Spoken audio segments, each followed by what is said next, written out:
많지는 않지만 종종 계시고 교정을 아예 진행을 안 하는 방향이 차라리 낫다고 생각해서 그렇게 말씀을 드리고.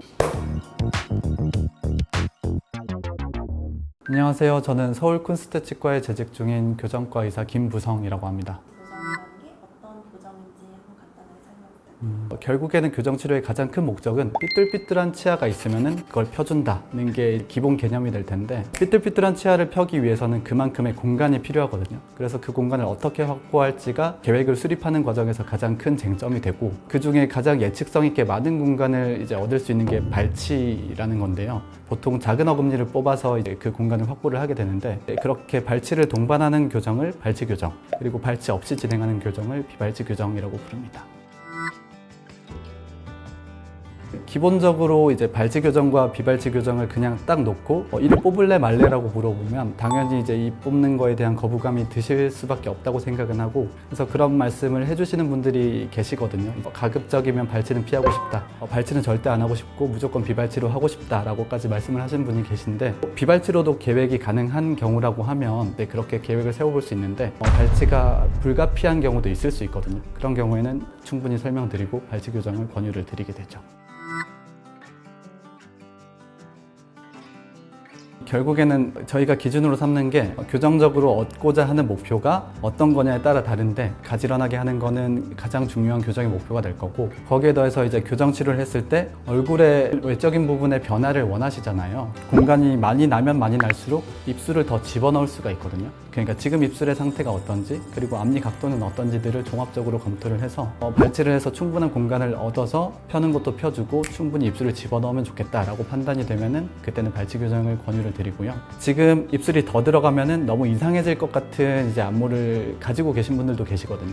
그럴 때는 환자분이 입을 좀 넣고 싶어요라고 말씀을 하시더라도, 그렇게 되면은 좀 오히려 안 좋을 수 있다 설명을 드리고 비발치 교정을 권유를 할 때도 있는 것 같아요. 저번 영상에서도 말씀을 드렸지만 가장 궁금해 하시는 부분일 것 같아요. 저희 교정과 의사들의 일반적인 컨센서스라고 하면은 발치 교정을 했을 때 인비절라인을 쓰면은 되게 예상치 못하게 움직이는 경우가 많다는 거거든요. 근데 그 이유가 뭐냐면, 인비절라인은 머리를 잡고 이렇게 움직여주는 형식인데 그게 딱 락킹이 되는 건 아니고, 왜냐하면 뺐다 꼈다 해야 되니까 그 여유가 생길 수밖에 없거든요. 그랬을 때 잡는 힘이 완전하지는 않을 수 있고, 그렇기 때문에 유리한 방향으로는 잘 움직이지만 불리한 방향으로는 잘 못 움직이게 돼요. 근데 발치 교정을 했을 때 예를 들어서 뿌리가 이렇게 평행하게 있던 거를 빼고 여기 있던 걸 이렇게 끌어오는 게 발치 교정의 주된 목표가 될 텐데, 그렇게 됐을 때 머리를 이쪽 방향으로 움직일 때는 주변 이들이 이렇게 있잖아요. 그랬을 때 얘가 얘를 잡는 거에 방해를 하게 되는 거죠. 예를 들어서 이렇게 앞뒤로 움직이는 방향은 앞뒤로 충분히 잡아줄 수가 있는데, 옆으로 움직이는 방향은 옆에 치아 때문에 방해를 받게 되고, 그래서 그런 방향의 움직임이 좀 예상과 다르게 잘 안 움직이는 경우가 많은 것 같아요. 그래서 저희 병원에서도 비발치 교정이면은 일반적으로 인비절라인도 가능하다 말씀을 드리고, 발치 교정은 좀 제한된 경우에서만 추천을 드리게 되는 것 같아요. 그래서 종합적으로 생각을 했을 때 인비절라인은 비발치 교정에 좀 더 적합한 장치인 것 같아요. 실제로 굉장히 애매한 경우들이 있거든요.